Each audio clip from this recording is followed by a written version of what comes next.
Tá bom para ler? Tá sim, professor. Tá. Então tá, mas você já tem isso aí. O fabricante produz duas variedades de biscoitos de chocolate com coco.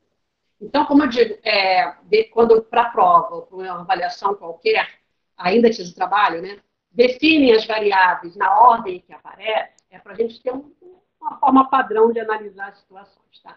Então, se está dito que ele fabrica dois tipos de biscoitos, o primeiro eu vou denominar de X1 e o segundo de X2, tá certo? Não pode ser perfeito, né? Agora que não está funcionando, eu aumento para poder escrever.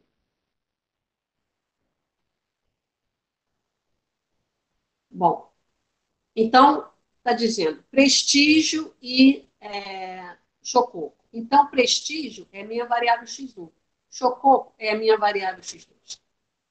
Cada pacote de biscoito prestígio vendido a 6 unidades monetárias.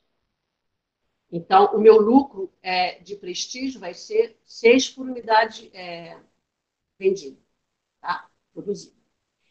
Ela leva uma unidade de farinha de trigo. Então, já vou dizer que essa restrição aqui é farinha de trigo e esse produto leva uma unidade de farinha de trigo, ela leva 2 unidades de chocolate e ela leva 4 unidades de coco.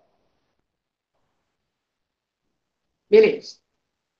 Enquanto que cada pacote de biscoito chococo, que eu já denominei X2, então ainda vou usar o que eu usei para fabricar o prestígio, para fabricar de chococo, eu preciso de... bom, ele custa 5 unidades monetárias, então ele vai acrescentar 5 à minha função objetiva. E ela leva também uma unidade de farinha, leva 5 unidades de chocolate e leva uma unidade de coco. Beleza. O estoque contém 8 unidades de farinha de trigo, então o que eu vou gastar de farinha de trigo não pode ultrapassar a 8. Ele tem 30 unidades de chocolate, então o que eu vou gastar não pode ultrapassar a 30. E ele tem 20 unidades de coco, então o que eu vou gastar não pode ultrapassar a coco. Minha pergunta, o modelo está pronto? Não. O que está faltando? Aí sobe. X1 tem que ser maior do que zero também, X2 maior do que zero. Tá, então está faltando dizer as minhas restrições de não negatividade, porque eu não posso desproduzir, eu posso, na pior das hipóteses, não fabricar um produto. O que mais? O que está faltando?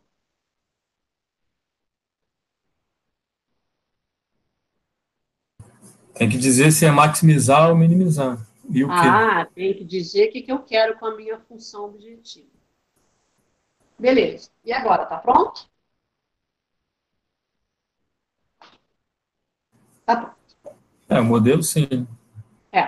Mas olha só, você sabe qual é o maior problema? Quando a criatura erra o modelo. Se a criatura erra o modelo e faz todo o resto do exercício correto com aquele modelo, isso aí é manual de como fazer um 10 virar 5. Por quê? Ele não resolveu o problema que eu pedi. Então, se eu sou o seu cliente, estou pagando caro pra caramba. Pagando 10, né? Ele não resolveu o problema que eu pedi, mas foi analítico, foi claro na sua análise. Então, eu não posso zerar a prova da criatura porque ela foi clara na análise. Mas também não posso dar 10 porque não foi o meu problema que ela resolveu. Então, o modelo é tudo. Tá? Tem que tomar cuidado com isso. Bom, então, de posse desse modelo, eu agora, que não sei quem me perguntou, se foi o Gabriel, eu tenho 3 maneiras de resolver. Porque eu estou com 2 variáveis, eu posso resolver graficamente, eu sempre posso resolver pelo simplex e eu sempre posso resolver pelo sum. E quem está fazendo a prova nesse momento? Eu preciso correlacionar as 3 resoluções. Eu preciso saber olhar para uma e enxergar a outra. E isso é muito importante porque vem depois. Tá? Então, vamos lá. Fizemos o modelo junto, agora eu vou... eu tinha dinamizado... Gente, prepara a aula dinamicamente, mas depois eu gosto de fazer quadro mesmo. Então tá aqui, né? Meu modelo, bonitinho. Chamei, eu vou dar isso aqui para vocês também, tá? Chamei de X1 Prestígio, de X2 o Chococo, e na ordem que as informações foram dadas, eu coloquei. Então, é interessante que vocês coloquem quais são as restrições, para até na hora de vocês analisarem, já está vendo, você não tem que olhar anunciado de novo. Tudo bem? Bom, então vamos resolver pelo simplex primeiro. A minha solução básica inicial é sempre as variáveis de decisão nulas e as variáveis de folga básicas. Por que isso? Porque eu vou ter sempre um modelo que na forma padrão, ela está com uma restrição de desigualdade. Para eu resolver, eu tenho que transformar isso numa restrição de igualdade. E aí eu tenho que colocar sempre uma folga positiva para cada situação, tá certo? E aí, na verdade, eu vou ter um sistema com duas variáveis de decisão e tantas variáveis de folga quantas são as minhas equações. Então, eu já tenho tantas variáveis quanto as equações, mais duas variáveis de decisão. Então, é um sistema que vai ter sempre mais variáveis do que equação. E a quantidade a mais de variáveis do que equação que ele vai ter, estou dizendo esse modelo bem canônico, bem comportadinho, é realmente a quantidade de variáveis de decisão. Num sistema que tem mais variáveis do que equação, ele é indeterminado, tem algumas variáveis livres, e a quantidade de variáveis livres é justamente a diferença entre as variáveis e o número de variáveis e de equações, e que, como eu acabei de dizer, é sempre o mesmo número de variáveis de decisão. Variáveis livres estão aí para dar o valor que eu quiser, então a gente, em PL, dá o valor zero, por vários motivos, como eu falei no início do curso, porque se vale qualquer valor dentro do domínio do meu modelo, zero é o mais tranquilo de calcular, e em termos de interpretação econômica, é realmente meu ponto de partida, não produzir nada sobre o tudo. Então, a minha variável, a minha solução básica, uma outra coisa que vocês erram muito, solução básica é o conjunto de variáveis não básicas e variáveis básicas. Muita gente se habitua a dizer solução básica é só variável básica. Não. Solução básica é uma solução que define a base do sistema, e é um sistema que tem 3 equações, o espaço de solução de dimensão 3, mas ele tem 5 vetores, 5 comuns. Tá? Então, eu preciso determinar todas as outras variáveis. Ainda que sempre a de folga vai valer, a não básica vai valer zero, a solução básica é todo o pacote. Tá? E aí, porque eu não produzi nada, quem contribui para o lucro tem valor zero, e quem não contribui para o lucro é quem tem valor não diferente de zero, então a função objetivo vale zero, ponto de partida. É inicial justamente por isso. Podem interromper e perguntar quando quiser. Tá? Aí, bom... Oi. A senhora vai querer que a gente escreva tudo isso bonitinho, né? Porque, assim, nas minhas resoluções eu estava botando direto o tablô, assim, fazendo. Estava até achando o valor certo, mas em questões de prova, eu deveria colocar tudo... O que acontece é o seguinte, cuidado para não exagerar. O que acontece é que eu não estou na sua cabeça, e são 80 dessa vez. Sim, sim. Nunca dei tanto aluno para a PL. Então, normalmente, a brincadeira que eu faço com vocês é o seguinte, se eu tenho que pensar por vocês, eu cobro. E como é que eu cobro? Descontando do pagamento. Tá? É só isso. Tá bom. Então, gente, otimização, vocês estão mexendo com a pessoa errada. Então, olha só, não custa nada, a cada tablô não custa nada dar a solução básica, dar o valor da função objetiva, até para ver que ela está crescendo, porque, como eu falei no início do curso, é um método guloso, pessoal de computação, né? É um método que vai ganhando tempo, então ele tem sempre que aumentar. É interessante verificar se a função objetiva está aumentando, porque se não aumentar, o que acontece? Eu estou errando em algum processo. Tá bom? Então, eu não sei quem perguntou, porque vocês falam, mas eu não sei quem está falando. O que está escrito aqui já é o suficiente, tem a solução básica. Tá? E outra duvidazinha que eu tinha, em questão prática, assim, é que eu escrevo quem entra e quem sai, mas eu não escrevo a continha para escolher. Entendeu? Aí eu vou ter que fazer para você. Vou cobrar. Tá bom. Eu vou botar então. Então, olha só, aqui, o que eu estou escrevendo aqui é uma aula de revisão. Isso aqui você não precisa escrever, tá? Tem a variável entrante, o que é uma variável entrante, o que é uma variável saíente, tá? Já dei o nome dela, entrante e saíente, para ficar no nosso linguajar. Eu coloquei aqui, mas não precisa colocar. Mas só para... vai ser enviado para vocês isso, então só para uma revisão. Entrante é aquela que caracteriza o maior prejuízo por não ser básica, então é a mais negativa, e saíente é a mais restritiva com relação à variável entrante, ou seja, aquela que impede a minha variável entrante de ter o valor maior possível. Então, é a regra do quociente mínimo. Então, podem me dizer, quem é a variável entrante aqui? Quem é que vai entrar? X1. X1, porque ela é a mais negativa, quer dizer, quem me dá mais prejuízo na função objetiva. Então, entra X1. Quem é que sai para X1 entrar? S3. S3. Por quê? Porque aqui eu tenho 8 dividido por 1. Não tenham medo de fazer conta, não, tá? Podem fazer por 2. Isso aí, no caso da entrada, eu tentei escrever X1 entrou porque tem maior potencial para aumentar não, isso não precisa. Se você apontar, isso não precisa, porque se você escolheu corretamente, é porque você sabe que é. Tá? Agora, eu preciso que você me mostre o cálculo do quociente mínimo, para justamente eu saber que você usou esse cálculo e não pediu ajuda. No meu tempo era São Pelé, mas não pediu ajuda a São Neymar, São Messi, para poder chutar e fazer. Tá bom.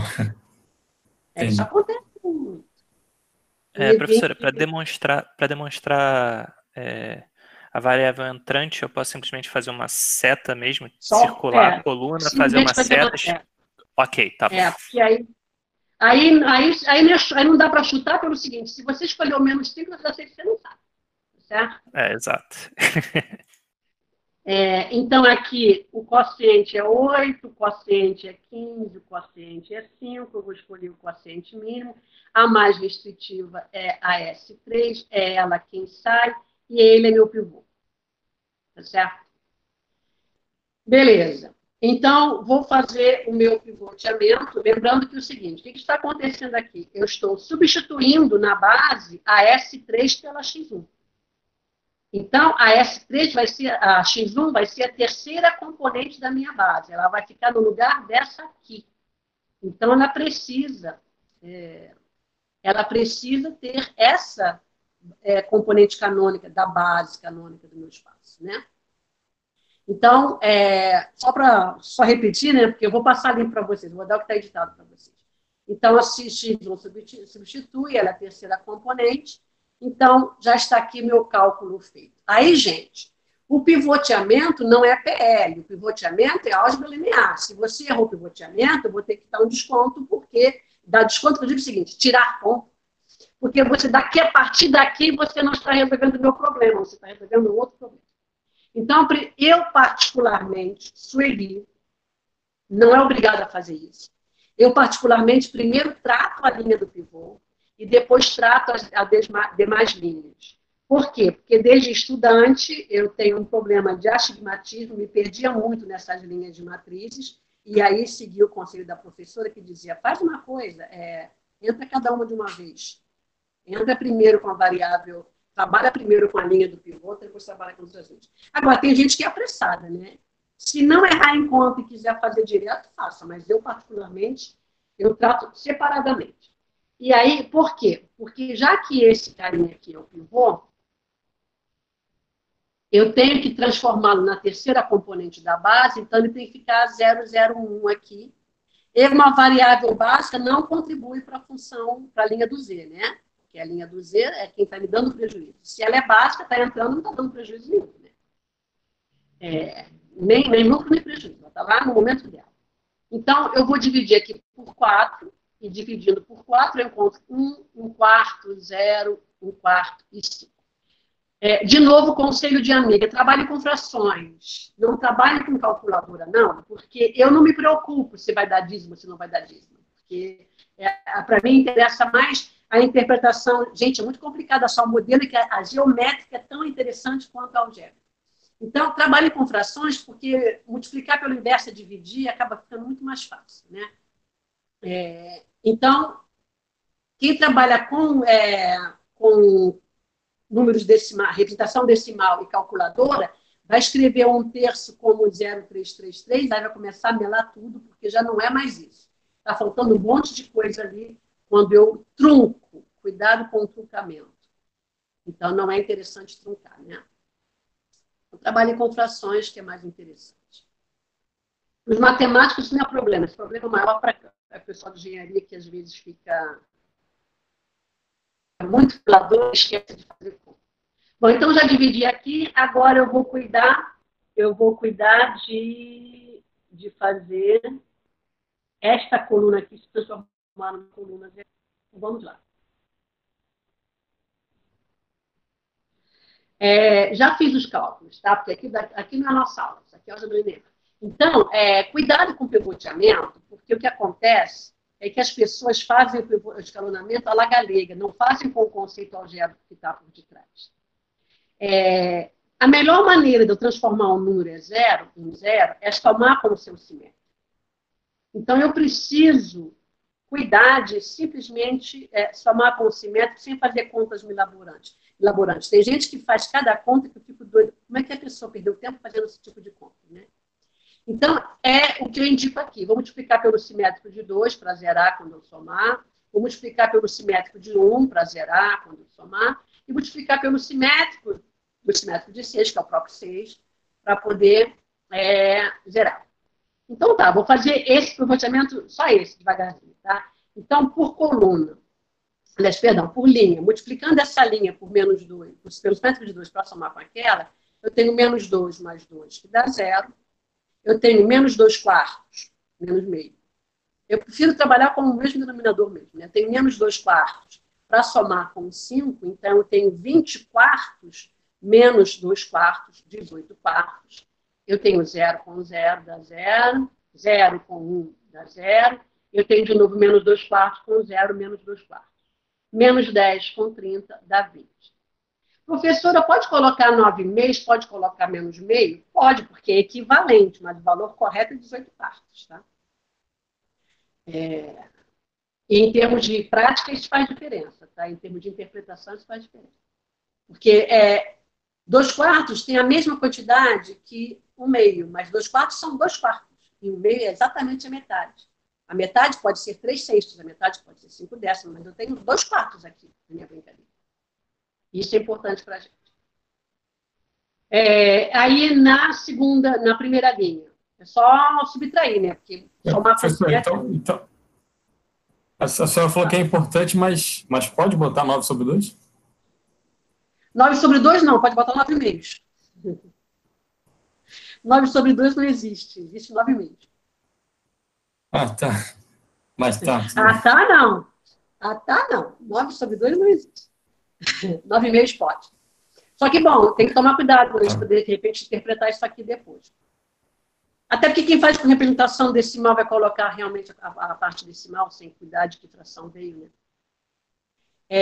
Então, aqui, bom, somei, multipliquei por menos 1, na verdade, só encontrei o simétrico de cada um para somar. Então, somar com simétrica é subtrair, eu posso simplesmente subtrair. 1 menos 1 dá 0, 1 menos 1 quarto, 3 quartos, 1 menos 0 dá 1, 0 menos 0, 0 menos 1 quarto, 8 menos 5. E a outra, vou multiplicar por 6, esta linha, e somar com a de lá. Então, 6 menos 6 dá 0, 6 quartos menos 30 quartos. Opa, que 30 quartos? 6 quartos menos 20 quartos. Olha eu fazendo conta errada. 6 quartos menos 20 quartos dá menos 14 quartos, 0 com 0, 0 com 0, 6 quartos e 30. Aqui, se eu tiver paciência, eu posso já verificar quem é a minha solução básica, quem são as variáveis básicas e não básicas, quanto sobrou, e se eu quiser ter certeza de se a coisa está realmente funcionando, eu vou lá no meu modelo e vejo se está sobrando tudo bonitinho. Tá? Porque eu posso errar em conta aqui. Então, o que eu vou interpretar aqui? E, bom, aqui foi uma coisa que... Problemas de edição. O que eu vou interpretar aqui? Que as minhas variáveis básicas são essas. S1, S2 e X1, valendo 3, 20 e 5. A minha função objetiva vale 30. E as minhas variáveis não básicas, elas são S3 e S2. Ah, não pode botar X2 e S3? Até pode, mas lembra que a S3 substituiu a X1? E a X1 estava aqui.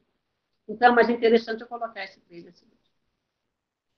E, se bem que valendo zero não faz a menor diferença. Baqui, eu queria responder a tua mensagem, mas eu tinha muita coisa para falar e resolvi falar durante a minha explicação aqui, tá certo? E se você tiver mais dúvidas, você pode perguntar no final da aula. Algumas outras pessoas veem em alguns outros lugares, já viram PO, PL em algum outro lugar, com um tablô com formato diferente desse aqui. Eu coloco nesse formato porque ele é a tradução direta do meu modelo. Certo? Então, quando eu olho para aqui, eu interpreto bonitinho o modelo que eu tenho lá. Qualquer outro formato que está aqui, eu vou ter que ter uma ginástica mental para reproduzir o meu modelo. Então, é interessante usar esse formato. Quem está habituado a usar outro formato vai fazer ginástica e vai perder tempo fazendo essa ginástica. Né? Porque aqui, lembra que qual é o formato do meu tablô do Simplex? Nós fizemos sempre isso aqui, né? Nós dissemos assim. Nós temos a linha do Z, que tem 1 para Z, tem as minhas variáveis não básicas, tem as minhas variáveis básicas, e aqui eu tenho as minhas variáveis básicas, que não possuem coeficiente em Z, e aqui eu tenho uma matriz associada às variáveis não básicas nessa base que eu tenho nas mãos. Aqui eu tenho a matriz de identidade já bagunçada, porque as minhas colunas já ficaram desordenadas, associada às variáveis básicas da base que eu tenho nas mãos. Aqui eu tenho o valor de B também escrito nessa nova base. Aqui eu tenho o valor de Z desta base, para a diferença daquele, a gente coloca um Zzinho barra. As variáveis básicas não contribuem para a linha do Z, e as variáveis não básicas têm o Zn menos Cn, desta linha associada a essa base. Lembrando que para eu calcular Zn menos Cn é assim, B menos 1N. Certo? Professora? Oi. Na sua solução não básica agora, que deu 0,0, eu queria saber assim, se isso você está vendo no tablô. Estou vendo no tablô.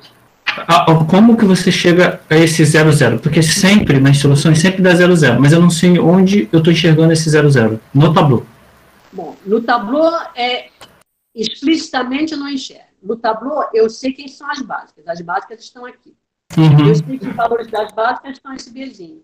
E as não básicas são aquelas livres que a gente convenciona de usar o valor 0. Então, se é não básica, vale 0.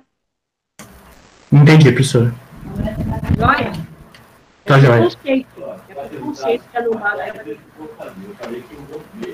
0. Professora. Oi. Deixa eu te perguntar, no dia da prova, por exemplo, numa questão dessa de simplex, tem bastante cálculo, a senhora, eu acho que a senhora respondeu essa pergunta semana passada, mas eu não lembro muito bem.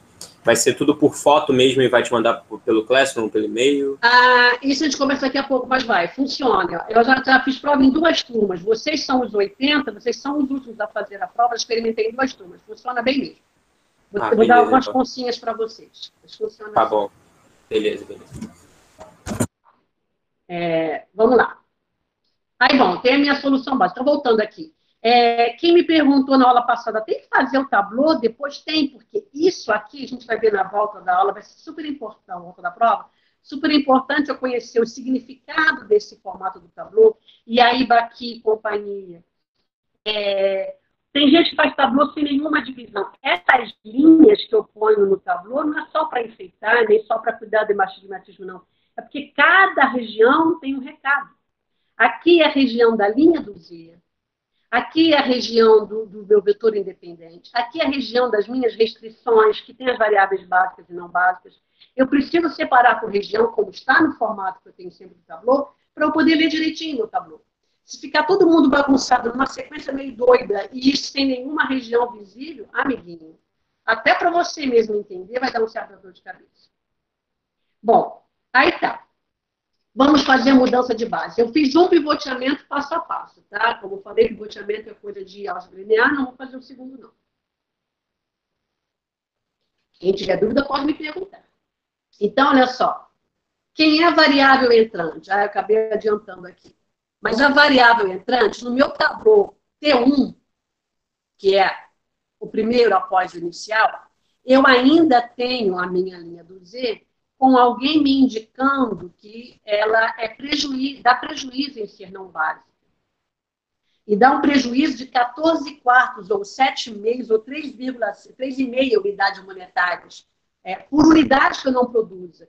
Ora, vou produzi-la, porque ela me dá prejuízo, ainda tem recurso sobrando, recurso que ela usa.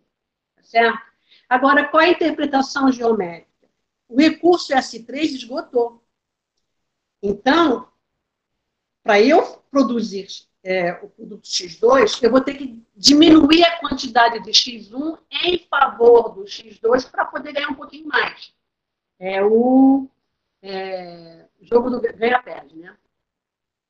É melhor eu fabricar menos X1 para evitar de ter essas sobras aqui. Que sobrar é perda de dinheiro, né?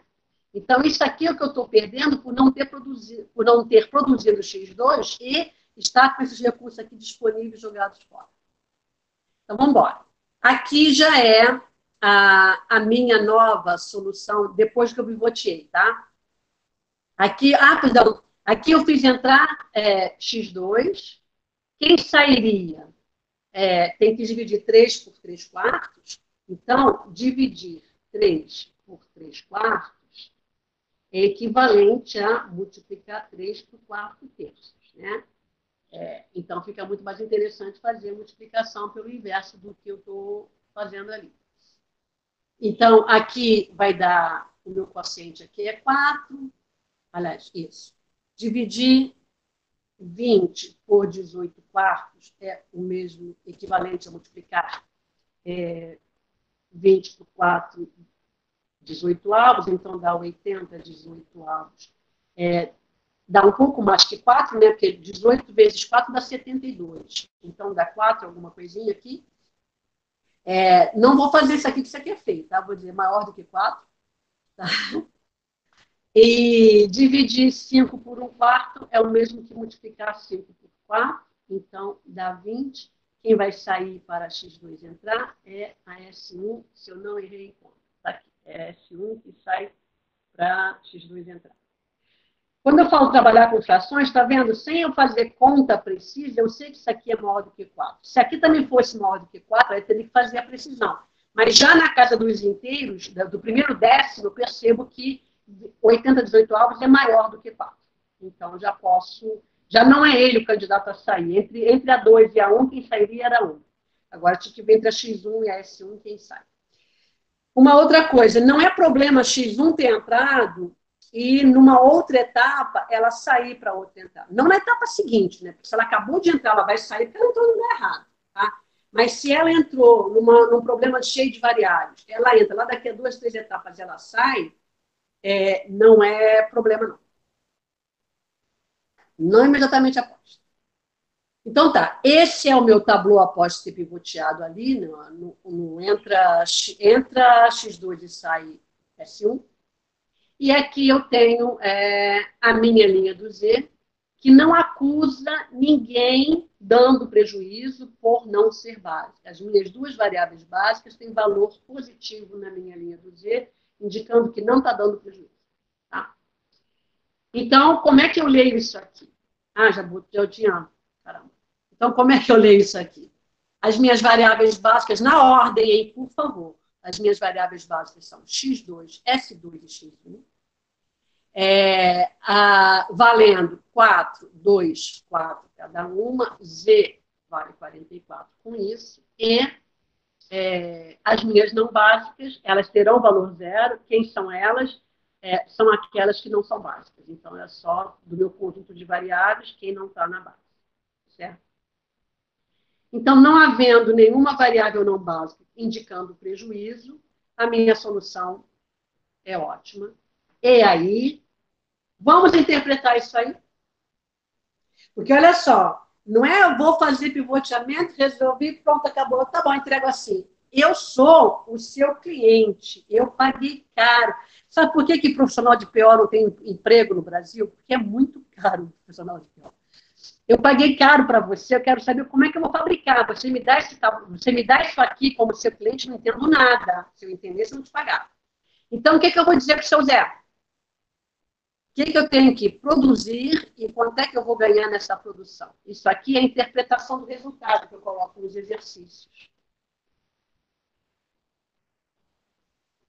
O que eu tenho que produzir, gente? Fala aí para o seu Zé. Produzir 4 unidades de cada tipo de cerveja, e você vai ter um lucro. Cerveja, biscoito. Desculpa. Desculpa, eu confundi esses. Desculpa. É chocolate, isso. E você vai ter 4 unidades de prestígio. Isso. Confundi. E 4 unidades de chocolate. Deixa de preguiça e não coloca 4 unidades de cada um, não, tá? Ok, quanto é que eu vou ganhando com isso? Que lucro eu vou ter com isso?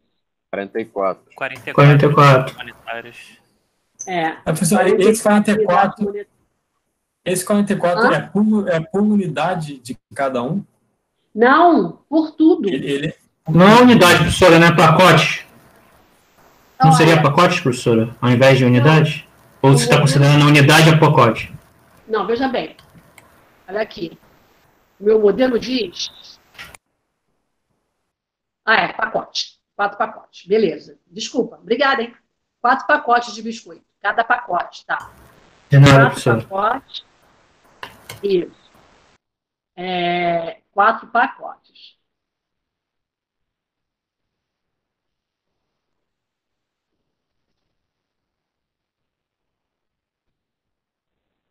Você sabe como é que eu corrijo prova? Como vocês fazem os exercícios. Eu coloquei unidade. Mas não são pacotes? Sim, são pacotes. Então tá errado. Só que eu posso corrigir. Vocês depois que entregaram não fazem isso. Obtendo um lucro de 44 é dinheiro, tá? Então pode ser colocado assim. Como lá foi dado sem os centésimos, né? Pode colocar sem os centésimos, porque o enunciado previu sem centésimos. Então, 44 unidades monetárias. Só isso que eu vou dizer para o seu Zé? Se é só isso, eu sou o seu Zé. Vou fazer uma pergunta para você. Quer dizer que vai sobrar alguma coisa? O que vai sobrar? O que está associado à restrição 2. E o que é restrição 2? Bom, eu posso fazer... É melhor fazer no modelo. Restrição 2 está logo aqui no modelo. Chocolate. Chocolate.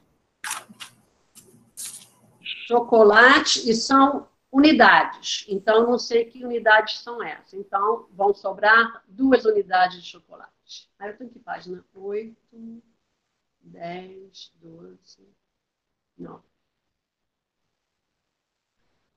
Tá. Sobrando 2 unidades de chocolate. Gente, essa interpretação é super importante para o que vem depois da primeira prova.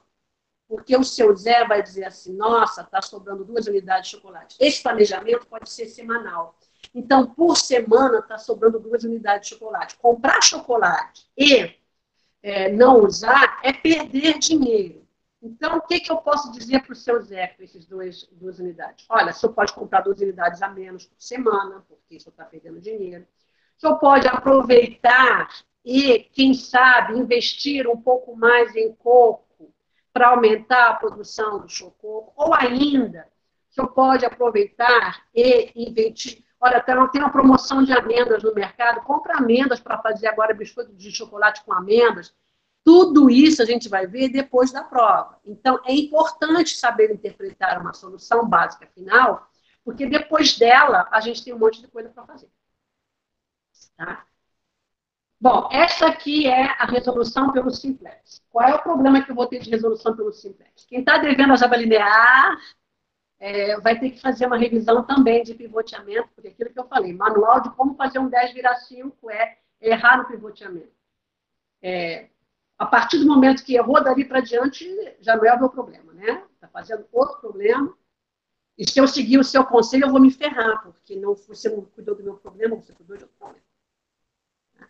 E você consegue verificar, porque com x1, 2, x1, 4, deixa eu anotar aqui, x1, 4, x2, 4, s2, 2, se eu for lá no meu modelo, com x1, 4, x2, 4, eu gasto 8 unidades de farinha, não sobra nada. Com x1, 4 dá 8, com x2, 4 dá 20, 28, efetivamente sobram 2. E com x1, 4 dá 16, com 4 dá 20, não sobra cor. E com 4 e 4, eu tenho 24 mais 20, 44. Eu acertei. Só não pode errar na conta, né, na prova real, porque muitas vezes você faz prova real e erra na prova real, está pensando que está errado. Professora, eu poderia repetir a prova real? Seria prova real? De novo? Você fez agora? Então vamos lá. A minha solução básica me diz que x1 vale 4, que x2 vale 4, que quanto? S2 vale 2. Então, é só substituir nas equações. 4 mais 4 igual a 8, então isso quer dizer que não sobrou farinha de trigo. 2 vezes 4 mais 5 vezes 4 é igual a 8 mais 20, 28. Então, isso quer dizer que sobraram, das 30, sobraram 2 unidades de chocolate. Entendi, professor. Essa interpretação aí, então, é que vale para o gráfico, né? Porque no gráfico a gente não tinha essa riqueza de detalhe sem fazer isso, né? A gente não tinha diretamente as sobras. No gráfico, as sobras têm que ser feitas dessa maneira. Agora, aqui não custa nada você verificar também. Né? Entendi. Obrigado, professora. Isso salva a vida de alguém, sabe? Porque teve uma aluna, há muito tempo atrás, por sinal, ela foi fazer essa verificação, sobrou tempo, fez a prova cedo, foi fazer essa verificação e viu que estava errado. Ela entrou em desespero e viu que errou no primeiro pivoteamento. Ela falou, socorro, está errado. E aí ela teve que me dizer que tinha descoberto o erro, onde é que estava o erro. É claro que o 10 dela não virou 5, virou 6, porque ela descobriu que estava errado, descobriu onde é que tinha que corrigir, só não teria tempo, ela falou comigo. Então, assim, verificação te ajuda.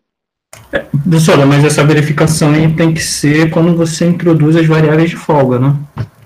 Que você tem o S, tem tudo. Não, é só... Depois que eu tenho a minha solução básica colocada lá, é só para ver se realmente elas estão certas. Não, é porque você fez essa verificação nas inequações. Ela tem que ser feita nas equações, né? Olha, depende, hein? Só uma questão assim didática, não seria?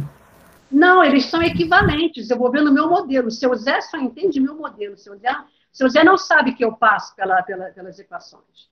Ele tem isso aí, olha. O que o seu Zé me diz seu Zé, ele não sabe matemática, ele não sabe pior. Ele fala assim, olha, eu só tenho 8 unidades de farinha. Como é que eu faço? Quanto é que eu tenho que fazer? Aí ele desconfia. O seu Zé é filho de São Tomé. Aí vai dizer, não, mas será que está certo? Aí ele vai verificar, na marra. E ele só vai ver, realmente sobram 2. Ele não vai no sistema de equações. Ele não sabe que eu passo por ali. Interpretar é fazer o papel do cara que não sabe o que está fazendo por detrás em termos de matemática. E fazer matemática aplicada é isso, tá? Fazer matemática aplicada é você ler o que está escrito em matemática numa situação real. Entendi. Obrigado, professora. Bom, aí o Solver, por hoje, depois da aula eu posso até fazer o modelo com vocês, mas por hoje eu dei o relatório. Não sei se eu preciso aumentar, mas eu só coloquei o relatório para vocês. Eu estou com o meu modelo aqui, depois eu mostro para vocês quem ainda tem dúvida como faz. Tá? Aí, o que ele me diz como é que eu leio esse relatório? Onde é que eu encontro aquelas respostas que eu encontrei pelo Simplex? Onde é que eu encontro lá pelo... Na margem de atraso tem o que sobra. Então, aqui são os valores das de folga. E o valor final das células variáveis é o quanto você vai produzir. Isso. E o que mais? O valor final é o lucro da célula do objetivo. Então, eu vou ter um lucro de 44 unidades monetárias. A minha primeira variável, ela vale 4. A segunda, de decisão, vale 4. a S1 vale 0, a S2 vale 0, opa, a S2 vale 2. A S2 vale 2 e a S3 equivale 0. Respondi a pergunta? Não, que eu fiz no início? Não, respondi a pergunta do exercício do seu Zé? Ah, tá. Não, eu tenho que responder a Sueli, tem que responder a seu Zé. Responder a Sueli e dizer o seguinte, olha, as minhas variáveis básicas, elas são nesta minha primeira etapa. Tem muita coisa para falar depois. Então, estou pegando o caso mais simples para ficar firme nele, e depois que eu estou firme nele, fiz prova, eu posso começar a criar situações diferentes, tá? Nessa minha situação que eu tenho aqui, as básicas são aquelas que são positivas. Então, X1, X2 e S2. E eu vou colocar, como a gente está sempre falando, na ordem decisão, depois folga, porque é assim que eu faço meu tabuleau do simplex, porque é assim que eu primeiro apresento, certo? Apresento primeiro quais são os meus recursos. A folga é consequência de eu utilizar os recursos para produzir. E os seus respectivos valores. E as não básicas são aquelas que são nulas, nesse, no caso, padrãozinho aqui. Então, elas são S1 e S3, valendo 0. Ok, e para o seu Zé, o recado é o mesmo. Produzir 4 unidades de prestígio, 4 de chococo, sobrando 2 unidades de chococo, 2 pacotes, perdão. Produzir 4 pacotes de prestígio, 4 pacotes de chococo, sobrando 2 unidades de chocolate, ganhando 44 por toda essa venda. Tudo bem? Agora, veja bem, no exercício, deixa eu ver aqui o que eu coloquei. Professora, esse Z, por que é ZX1 ali? O quê? Lá no relatório. Por que o que? Eu não entendi a pergunta. Por que é ZX1 ali? Aqui no relatório? Pois é, isso é uma coisa que eu ainda não consegui entender direito pelo Excel, de onde ele sai esse nomezinho aqui, olha. E eu nunca parei para ver. Então não seria interação? Não seria interação? Primeira interação? Não, vem daqui, olha. Quando eu pego meu modelo, o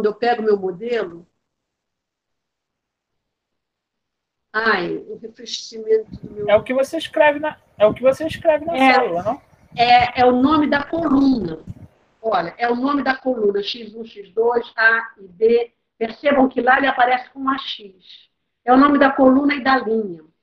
Aqui no relatório, não é aqui.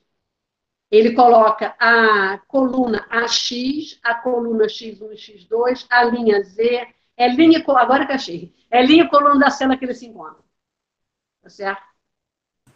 Professora? Oi. Deixa eu te perguntar, então, na prova a senhora vai especificar o método que a gente tem que fazer por exercício, tipo o solver, o simplex? Claro. Claro, eu estou aqui mostrando tudo que você sabe fazer, né? Você tem que estar pronto para tudo. Sim, sim. E pelo solver, por exemplo, a gente faz a planilha que tem os dados e tal, e essa é a planilha do relatório. Não, eu vou dar um relatório para vocês. Beleza. Eu vou dar um relatório para vocês para ficar com isonomia. Todo mundo tem acesso ao relatório e aí todo mundo tem ao mesmo tempo. Porque, para mim, interessa a interpretação do relatório. Tá? Eu não quero que, porque eu meu computador está com problema, porque eu não tenho relatório para sair, nada disso. Todo mundo tem que estar de igual condições. Tá? E para interpretar, se a gente vai interpretar mesmo escrevendo alguma coisa no Excel ou em algum outro lugar, vai ser como? Bom, você pode colocar para mim, assim, a coluna, por exemplo, aqui é a célula E16 tem valor de Z, a célula E21 tem o valor de X1 e por aí vai. Beleza, então entendi. Tá? Ok, valeu. Me ajuda a achar, porque, de novo, tudo que eu tiver que pensar para vocês, eu vou cobrar o que eu estou pensando, tá? Tudo bem. Então, me diz onde é que vieram os valores. Quem tiver condições de imprimir a prova, pode até imprimir a folha que tem o Excel e colocar assim, como eu estou fazendo no relatório. Quem não tiver, me dá célula mesmo. Isso acontece na vida presencial. Na vida presencial, tem alunos que vão aqui no relatório e fazem o que eu estou fazendo, e tem alunos que preferem, na folha de respostas, escrever na célula tal. Desde que você me diga onde você tirou o valor, está valendo. Tá? Agora, veja bem, para você interpretar corretamente o meu resultado, você precisa olhar o enunciado e seguir a ordem em que foram descritas as coisas. Tá? Primeiro falei do prestígio, depois do chococo, primeiro falei de farinha de trigo, depois de chocolate, depois de coco. Se você inverter uma ordem qualquer daqui, você não está com o meu relatório. Tá certo? Esse tipo de coisa também faz você verificar a atenção que você está tendo. Tudo bem? Então, já sei comparar o meu relatório com o meu Excel. Do Excel com o meu Simplex, por enquanto. E aqui tem resolução gráfica, que eu já deixei pronta, mas estou com o GeoGebra aqui aberto. Gente, por um milagre eu consegui fazer a reta paralela, depois eu não consegui mais, depois eu consegui, então bem aleatório eu consegui fazer a reta paralela. Eu não vou saber a cada momento dizer exatamente como. Mas aqui vocês vejam que a gente tem, claro, né, a primeira restrição, deixa eu pegar as restrições para não ter que fazer no vai e vem, porque tem um problema de, como diz, dos valores mudar, da minha telinha não colocar direito, né? A primeira restrição é a restrição que tem a farinha de trigo, aqui tem 8. Tá? A primeira restrição é esta aqui. 8 e 8. A segunda restrição é a que tem 15. É esta aqui. A terceira restrição é a outra. E a região viável é um polígono. Tá vendo? Deixa eu aumentar aqui para vocês perceberem. Ah, não é isso não. Aumentar aqui para você. Eita, nós. Para vocês perceberem uma coisa. Aqui eu tenho um polígono de 5 lados. Um dos ladinhos é bem pequenininho, mas eu tenho um polígono de 5 lados. Eu tenho este lado, esta merrequinha aqui de lado e este lado. 1, 2, 3, 4 e 5. Então, tenho esse ponto extremo, tenho esse ponto extremo, tenho esse, tenho 0, 0 e tenho esse. Todos os pontos são candidatos a serem ponto ótimo, a menos do 0, 0. Tá certo? Bom, agora eu vou para fazer... Oi. No método gráfico, a senhora realmente não quer que a gente faça o sistema, não, né? É fazer puramente pelo gráfico, né? Tipo, mesmo que eu saiba qual seria um sistema para eu achar o ponto ótimo exatamente, só quer que a gente faça usando o gráfico mesmo, né? Tipo, botando o mouse lá e descobrindo a coordenada x e y. X1, Olha, X1. O método gráfico, dessa vez, vai ser bastante interessante, porque você pode fazer à mão, você pode fazer pelo GeoGebra, você pode fazer pelo Graph. E quando você faz à mão, esta paralela aqui, você faz a paralela com régua e esquadros, ou com 2 esquadros. Então, é meio que no olho que você percebe qual é o ponto que é ótimo. Se você fizer no GeoGebra, você pode fazer também desse jeito. Porque a mão é assim. Mas a minha dúvida é mais no sentido assim, por exemplo, se você fizer na mão, você vai ver que é aquele ponto ali, se você fizer bonitinho, né, com a escala, e só que aí você tem que fazer um sistema para achar. Agora, se você está no gráfico, você não precisa fazer o sistema. Você pode botar o mouse lá. Na mão você não precisa fazer o sistema para achar, não. Que isso? Porque, olha só, quando você faz a mão, foi bom você perguntar isso. Quando você faz a mão, eu fiz uma grade, uma malha de 2x2, porque ele vai até 20 e fica uma figura muito grande, tá? Mas quando você faz a mão, quem fizer a mão, marca os pontos. 1, 2, 3, 4, 5. Aí você tem que estimar, né? Hã? Aí você teria que estimar. Não é estimado, não. Se você pegar a régua bonitinho, colocar as unidades bonitinhas aqui pela régua, na mão bonitinho, Se o ponto for inteiro, quando você projeta, ele está no inteiro aqui, 4 e 4. Se o ponto for em meio, quando você projeta, ele tem em meio. Só se ele for quebradinho que você vai ter que fazer o sistema. Professora, Então, acho que essa é a questão da minha dúvida, professora. Se a senhora quer que a gente faça o sistema, ou se a senhora aceita, por exemplo, porque no método gráfico, quando você faz no gráfico, por exemplo, e põe o mouse ali, você vai ter um errinho. Porque se você não colocou o mouse no lugar perfeito. A senhora quer que a gente faça o sistema de a resposta exata? Essa é a minha dúvida.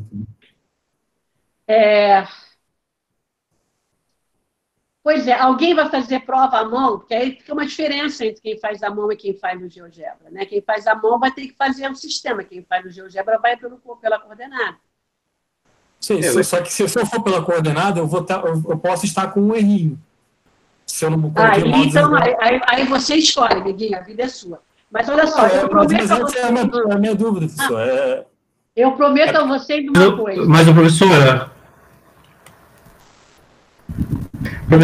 ainda quem for fazer a mão, ainda assim vai ter um errinho, por questão de escala. Eu fiz a mão esse gráfico aqui, tive que fazer 2 vezes, porque eu não consegui achar na primeira vez essa pequena área que tinha ali. Então quem fizer a mão vai ter um erro também de escala, se não fizer os pontos e a escala correta. Ué, mas aí cabe a você verificar o seguinte, desculpa, isso não é desculpa para você dizer que não faz, não. Cabe a você verificar, eu fiz uma unidade ser 1 centímetro, ficou pequeno, faz uma unidade ser 2 centímetros, faz uma unidade ser 4 centímetros, faz uma unidade ser grande. Certo? Mas, ainda assim você tem um erro, porque você está fazendo uma medida com uma régua, não é exato. A única forma de... Acho que só uma perguntinha. Quem está falando isso está fazendo que curso? Matemática. Tá.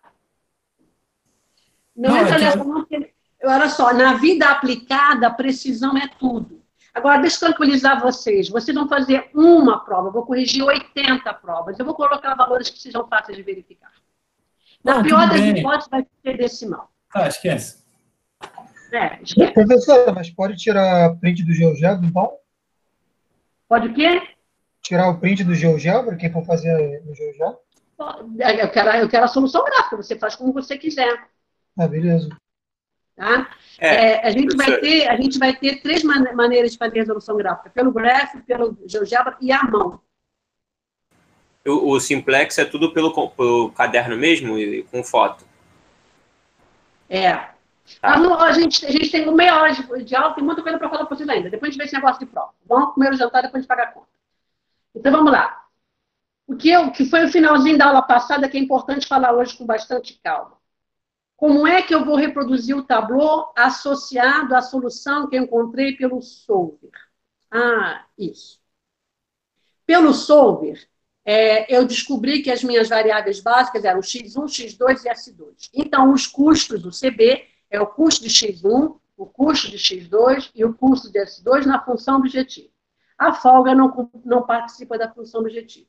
E as não básicas, sendo de folga, também não participa da função objetiva. O que eu tenho que fazer? Vou voltar para o meu tablô. Esse tablô nunca é demais dizer esse meu tablô. No meu tablô, o que eu preciso? Eu preciso calcular Zn menos Cn, para colocar na linha do Z.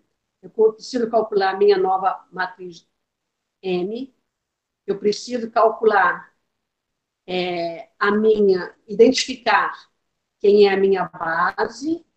Essa nova N, a minha nova N é a inversa da base que multiplica N. Eu preciso calcular o valor de B, que é a inversa da base, multiplicando B. E o Zn menos Cn é calculado por o custo das básicas que multiplica a minha coluna da não básica na minha base nova, tá certo?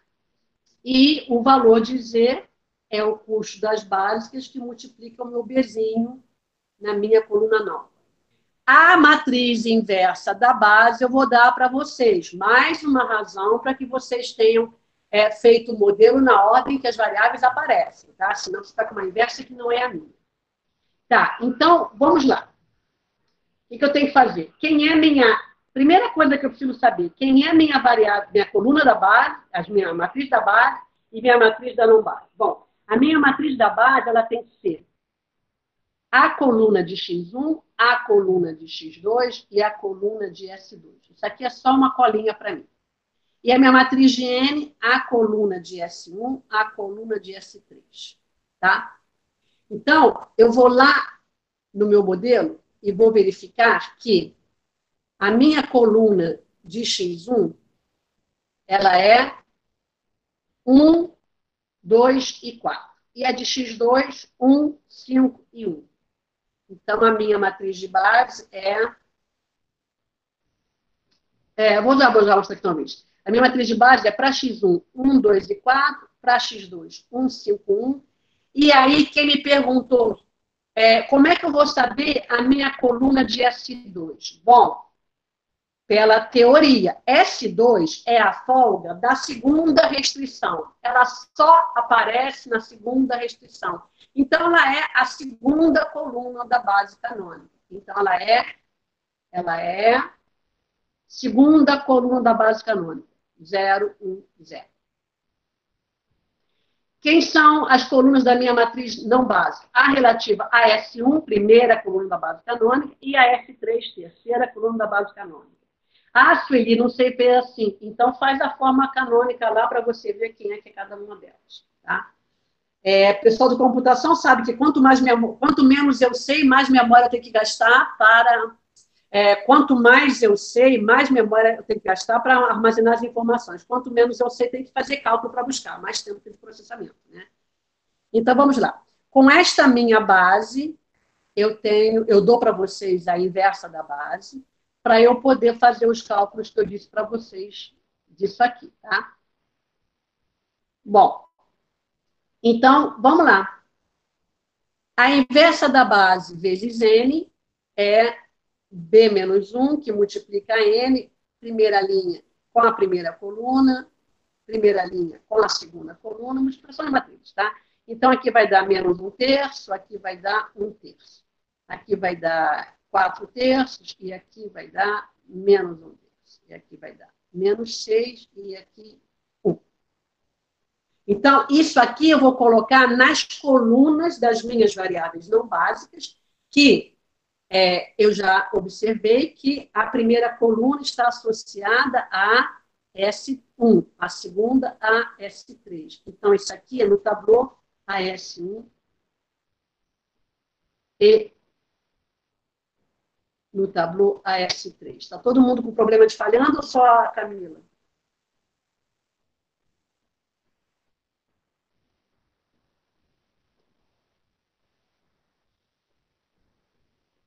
Ok. Bom, então vamos lá, vamos tentar de novo. Então, eu tenho que me lembrar que na minha coluna associada às matrizes, às variáveis não básicas, vou colocar essas duas colunas. Associada às variáveis básicas, vou colocar a matriz, a coluna do vetor canônico que ela corresponde, se é a primeira, se é a segunda ou se é a terceira. Tá bom. A linha do Z é calculada como Zn menos Cn.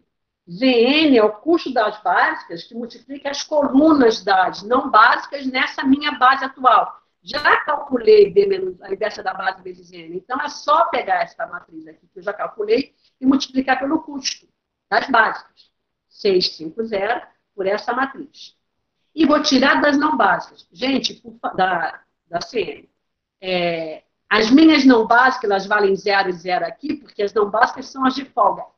Para fazer menos 0, 0. Para acostumar a colocar menos as da não básica. Se tiver uma não básica que seja variável de decisão, ela tem custo diferente de 0 na função objetiva.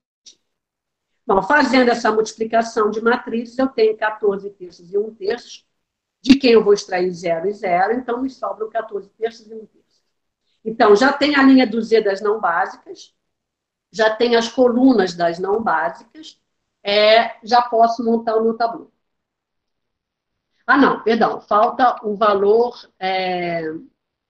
de B, né? O valor de Bzinho é a inversa da base vezes B, e o valor de Z é o valor das variáveis, o vetor das variáveis básicas que multiplicam o meu vetorzinho B nessa base. 6,5 vezes 650 vezes 442. Então, eu vou fazer o seguinte. Vou mostrar para vocês o quê? A minha ZN menos CN, pena que... vai dar para ver? Não vai dar.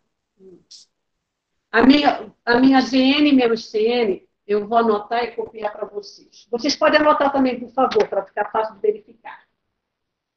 Ela perdão, a minha matriz N, cadê onde eu estou? ZN menos CN. A minha ZN menos CN é 14 terços e 1 terço. 14 terços e 1 terço. Que tem que aparecer na coluna de S1 e na coluna de S3. Certo? As minhas variáveis básicas são... meu tabuleiro não apareceu direito. Mamãe. As minhas variáveis básicas são...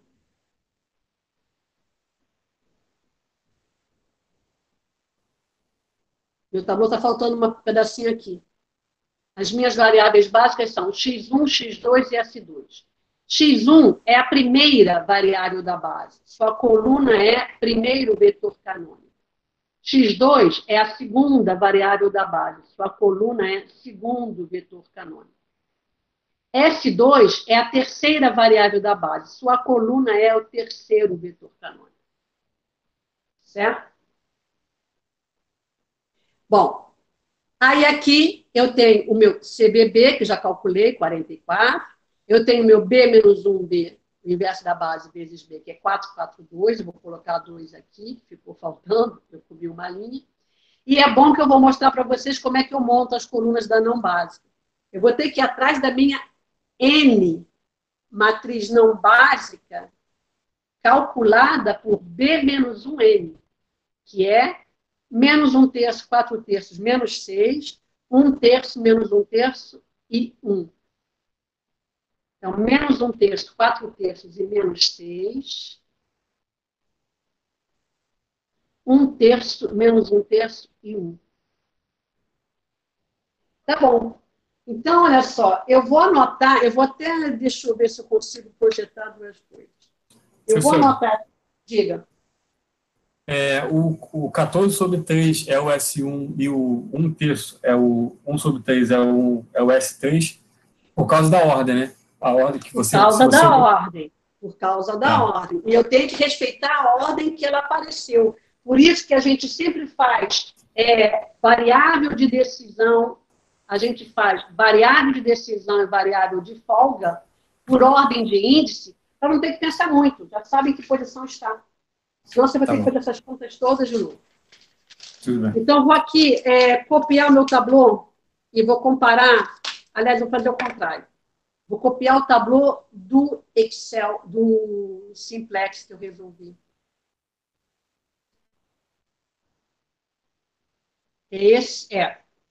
Eu vou copiar esse tabuleau aqui, que é 0,01, 3 quartos, 18 quartos e 1 quarto, 1,00, 0,10, menos 1 quarto, menos 2 quartos e 1 quarto, 3,20. Não é esse não, é o 44. Estou copiando a matriz errada. É esse aqui. É o do ótimo. 0,01, 1,00, 4 terços menos 6 menos 1 terço, 0,10, menos 1 terço, 1 e 1 terço. Por coluna eu estou, tá? 4, 2, 4. E a minha base é x2, s2 e x1. E a minha linha do Z é 14 terços e 1 terço, com o Z valendo 44. Tá. Vamos lá. Eu agora vou reproduzir o tabuleau que eu copiei lá, tá? O tabuleau que eu copiei lá, ele é da seguinte forma. Minha base é x2, s2 e x1, porque é assim que eu pivoteei. Aí aqui eu tenho x1, x2, s1, s2 e s3. Aqui eu já sei que tem 44, né? Não tem como errar. Aí vamos lá. Copiando a minha linha aqui. 0, 0, 14 terços.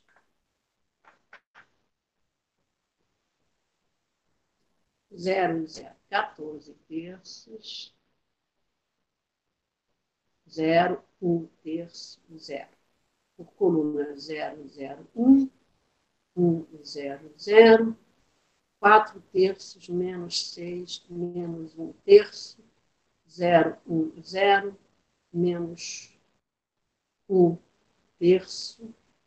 1 e 1 terço. Tem coisa errada aí?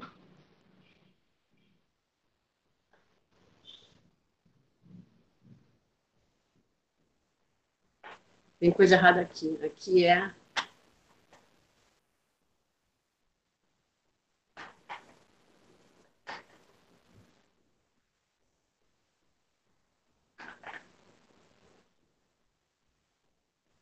Botei coluna demais.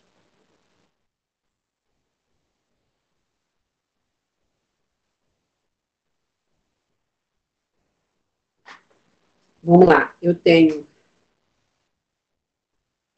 0, 0, 1, 0. E S3 é menos 1 terço, 1 e 1 terço, valendo 4, 2, 4. Aí, comparem meu tablô. Aqui é 14 terços e 1 terço. Faltou 1 terço no S3, professora. Já botei. Então, olha só. A minha linha do Z, perfeita, né? 1, 0, 0, 14 terços, 0, 1 terço, 44. E o meu tablô?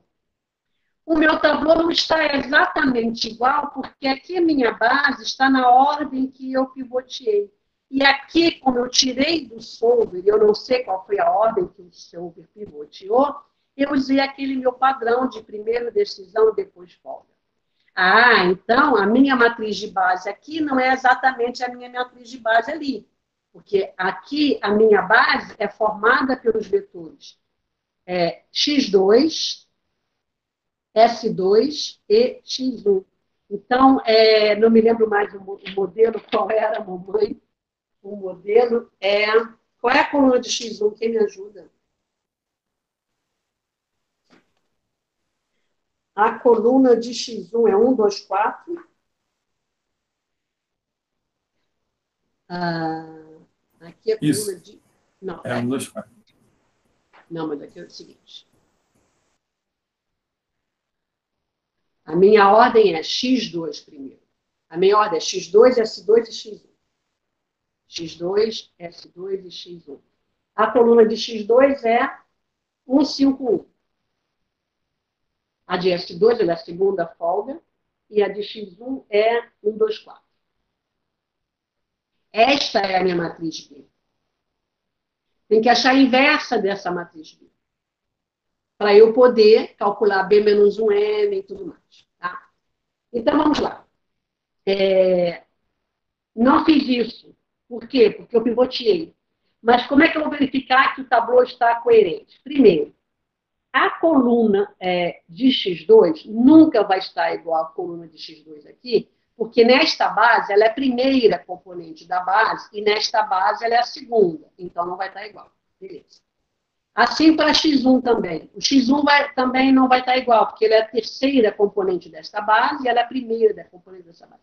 Ninguém está na posição correta. Então, a minha matriz de identidade, ela não está arrumadinha. Porque a primeira componente é X2, a segunda componente é S2, a terceira componente é X3. Agora, a minha matriz de N, também, se eu olhar por coluna, não está legal, porque a base está em outra ordem. Como é que eu vou verificar se está certo? Ora, cada linha, onde tem um zero a mais?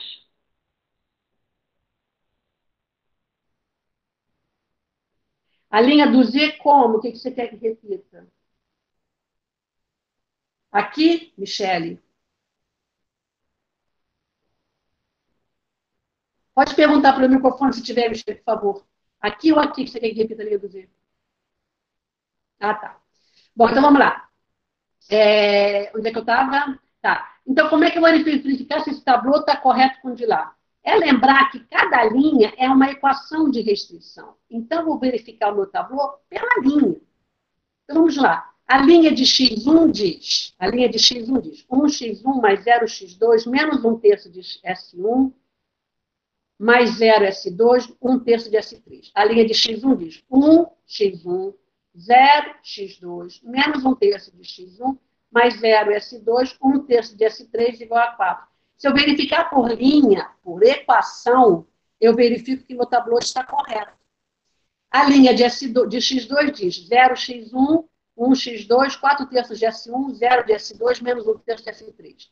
0, 1, 4/3, 0, menos 1/3. E a de S, 0, 0, menos 6, 1, 1, 2. 0, 0, menos 6, 1, 1, 2. Então, eu não posso verificar por coluna, porque coluna mexe com as colunas da base, e as colunas da base não estão descritas na mesma ordem. Aqui, eu respeitei o pivoteamento. Aqui, eu não soube como pivotear. Como é que eu vou verificar uma coisa com a outra? Cada linha, sim, representa a mesma equação. Então, ela precisa ser... As linhas têm que ser coerentes. Em ordem diferente, mas o conteúdo da linha tem que ser coerente. Tá certo? Tudo bem? Professora? Diga. Esse último processo para achar o tabu ótimo, eu não entendi o motivo dele. É para uma prova real? Não. É o seguinte, eu estou com 3 soluções. Imagine que eu não tenha resolvido o simplex. Tá? Que eu tenha só o solver na minha mão. O que eu preciso que vocês saibam... Cadê meu solver? O que eu preciso que vocês saibam é, ao ler um relatório solver, sem reproduzir fisicamente, entender o que é que está por trás dessas informações, para lá, depois da P1, tudo isso aqui tem informações econômicas para a gente. Se eu conseguir associar cada informação dessa com o tablô lá na P1, lá no Simplex, eu vou conseguir ler o relatório com muito mais facilidade. Não se esqueçam que o solver gera 3 relatórios. Estou lendo o primeiro. O segundo relatório que o solver gera, as informações dele, as informações do segundo relatório, cadê? Elas estão aqui também. Eu estou lendo muito pouca coisa aqui, estou na primeira etapa. Aqui tem informações do primeiro relatório e do segundo relatório. Então, eu estou precisando entender. Não é fazer prova real, quando eu olhar para cá, eu saber que eu posso interpretar aqui a mesma coisa que eu pude interpretar no simplex que eu fiz mão a mão. Não se esqueçam que eu tenho um modelo de 500 variáveis e 450 restrições para resolver na minha vida prática. Eu não vou fazer o simplex para isso, nem vou fazer o tablô final para isso. Mas eu vou ler o relatório e vou fazer associação com o que eu vi que a teoria algébrica me diz de cada uma dessas informações. Tá?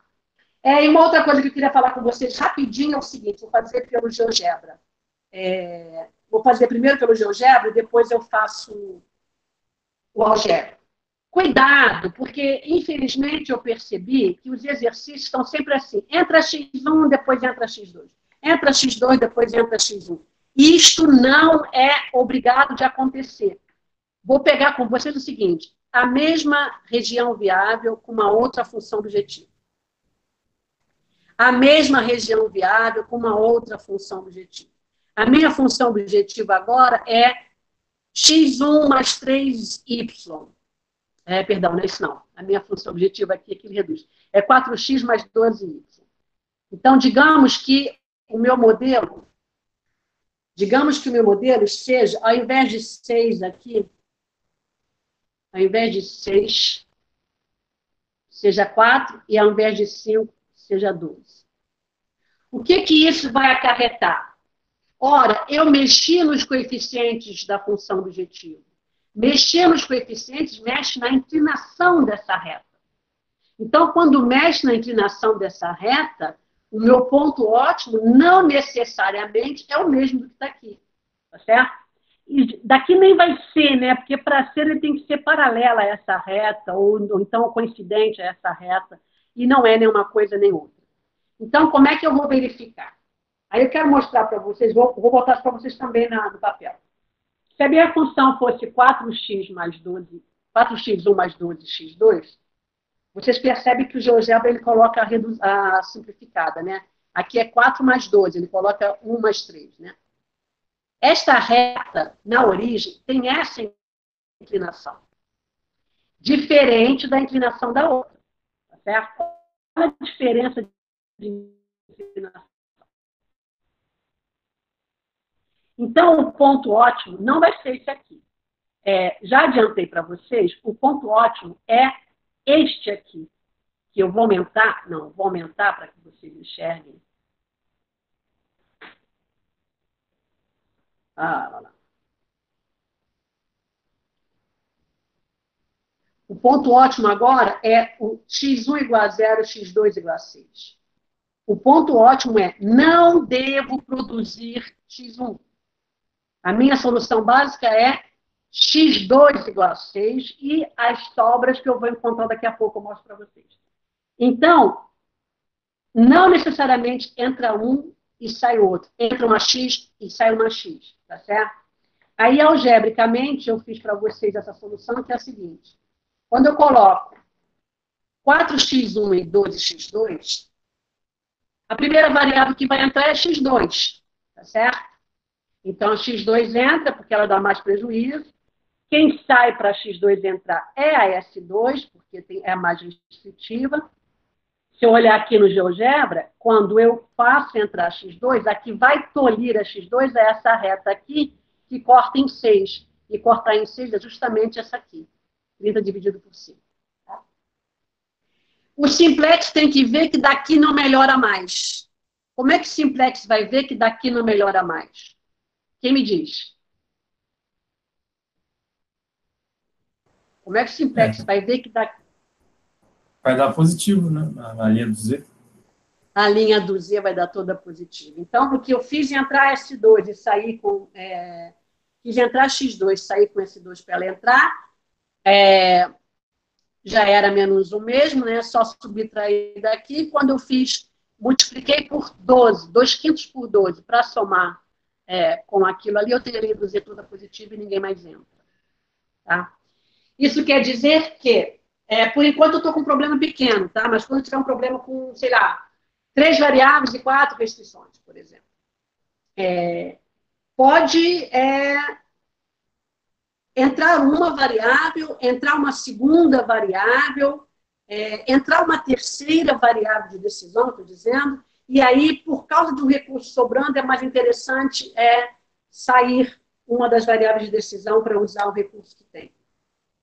Então, cuidado com... eu vou melhorar na próxima versão do livro os exercícios. Cuidado com essa ideia que os exercícios dão de que sempre entra x1, depois x2, ou entra x2, depois... Não é necessário nada disso. Tá? Aqui vocês têm um exemplo que, graficamente, eu já estouro a primeira... não consigo melhorar a partir daqui. Tá certo? Tudo bem? Agora, olha só, pode acontecer de ter um caminho em que eu vá para cá, depois para cá, depois para cá e decida entrar aqui. Tá certo? E aí pode acontecer de eu só produzir x1. Bom, e aí o que acontece? Só vou produzir x1. Então, não fiquem viciados. Vai entrar x1 depois x2. Não. Tudo bem? Professora, então se eu faço uma primeira interação no Tableau e já dá tudo positivo, eu só usei um recurso só, eu paro ali? Olha, se o Tableau está dizendo que ninguém te dá prejuízo, é o que o gráfico diz aqui, olha, não adianta, você aumentar você não consegue, esse aqui é o ponto máximo. Pega a reta, para cima você não consegue andar, para baixo ela tem um Z menos, né? Z menor. Algebricamente, a leitura é: aqui eu estou indicando quem me dá prejuízo por não ser básica. Ninguém me dá prejuízo, então tá. Está sobrando 14. está sobrando 14 de S3. Beleza, mas pelo meu modelo, a restrição é a mesma, tá? Pelo meu modelo, com 14 de S3, eu só faço uma daquela que me custa mais caro. Tá certo? Com 14 eu faço 3 aqui. Ah, mas 3 aqui, entendeu? Não dá para analisar uma a uma, não, tá? Mas o que acontece é que é mais lucro você fazer só a S2 porque ela custa 12. Agora eu quero falar vários comentários, inclusive, com relação à prova. Tá? De novo, falei na aula passada, vou falar de novo. Quem tem que ir embora, por favor, o meu pontinho, que não deixa com falta. Vou falar de novo, que é o seguinte. Pode consultar, porque vocês vão estar longe de mim mesmo. Consultar não vai ser cola. Vou ter várias provas por causa disso, até porque 80 provas iguais eu não consigo corrigir, é muita coisa. Quem não está no Classroom, por favor, tá? E eu vou entregar a prova alguns minutos antes da prova, tá certo? E quem tiver pergunta, Baqui não foi embora, Baqui não é para ir embora. Tudo bem.